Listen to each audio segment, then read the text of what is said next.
হাওড়া জেলার জগৎবল্লভপুর ব্লকের পাতিহাল গ্রামে অনুষ্ঠিত হয়ে গেল শতাব্দী প্রাচীন মণ্ডলা কালী পুজো। প্রতি বছর জ্যৈষ্ঠ মাসে ফলহারিণী মণ্ডলা মায়ের সাদর বন্দনা অনুষ্ঠিত হয় গ্রাম জুড়ে। প্রাচীন প্রথা মতো সাড়ম্বরে ভক্তের মাথায় চেপে প্রতিমা প্রবিষ্ট হন মণ্ডলার সুবিশাল দেউল চত্বরে।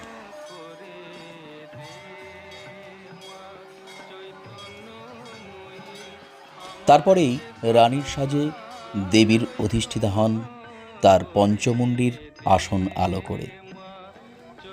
কয়েকশো কেজি মানসিকের বাতাসায় হরিল্লুট পল্লী বাংলার সনাতন সংস্কৃতির ধারাকে যেন পরম্পরাগতভাবে এগিয়ে নিয়ে চলে এরপরে।